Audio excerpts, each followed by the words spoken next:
વડગામ તાલુકાના બસુ ગામે એક સોની વેપારી ગામ લોકોના સોના ચાંદીના દાગીના લઈ ફરાર થઈ જતા ગ્રામજનો છાપી પોલીસ મથકે ફરિયાદ નોંધાવવા માટે દોડી આવ્યા હતા। આ અંગે પોલીસે જાણવાજોગ ફરિયાદ લઈ સોની વેપારીની શોધખોળ હાથ ધરી છે। વડગામ તાલુકાના બસુ ગામે છેલ્લા 12 વર્ષથી રહેતો અને સોની કામ કરી ગુજરાન ચલાવતો એક વેપારી ઉપર ગ્રામજનોએ વિશ્વાસ રાખી તેમના દાગીના બનાવવા ધોવડાવવા તેમજ નાણાકીય લેવડ દેવડ પણ તેની સાથે શરૂ કરવામાં આવી હતી।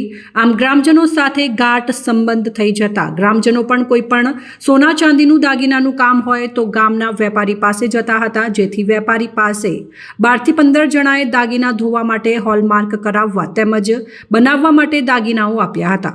તે બાદમાં તેની દુકાન ન ખુલતા તેમજ ઘરે પણ હાજર ન મળતા તેને ફોન લગાવવામાં આવ્યો હતો, પરંતુ ફોન પણ સ્વિચ ઓફ આવતા જેથી ગ્રામજનોને શંકા ગઈ કે આ વેપારી ગામના સોના ચાંદીના દાગીના લઈ રફુ ચક્કર થઈ ગયો છે, જેથી ગામના લોકોએ તેની શોધખોળ હાથ ધરી હતી, પરંતુ કોઈ જ પતો ન લાગતા આખરે ગ્રામજનો પોલીસ મથકે આવ્યા હતા અને ગામના સોની વેપારી સામે જાણવાજોગ ફરિયાદ નોંધાવતા પોલીસે ફરિયાદના આધારે ઝીણવટભરી તપાસ હાથ ધરી છે।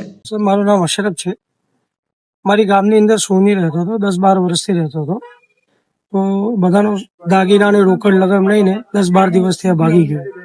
અમે લોકો ફરિયાદ લખાવવા, કમ્પ્લેન લખાવવા આવ્યા છીએ। કેટલા લોકોના શું દાગીના છે, શું રકમ છે, કઈ રીતનું છે? અંદાજે અમે 16-17 જણા છીએ। ટોટલ આમ દાગીના ને કેશ રોકડ સાથે 35-40 લાખ રૂપિયા જેવું છે। 4-5 દિવસથી એનો ફોન બંધ આવે છે અને દુકાન પણ બંધ છે। પછી અમે લોકો પોલીસ ચોકીની અંદર ફરિયાદ લખાવવા આવ્યા। નામ આદિલ તૈયબ બરોડિયા છે। હું બસ્સુ ગામનો રહેવાસી છું। મારા ગામમાં છેલ્લા 13 વર્ષથી અબ્દુલ્લાભાઈ હસનભાઈ હલદાર તે અમરીન જ્વેલર્સ નામની દુકાન ચલાવે છે, પરંતુ તેમને અમે દાગીનો આપ્યો હતો રિપેર કરવા બદલે, સોલ માર્કો મારવા બદલે, પરંતુ તે 15/7 અમને વાયદો આપ્યો હતો, પરંતુ તે 11/7 તેમનો મોબાઈલ સ્વિચ ઓફ આવે છે।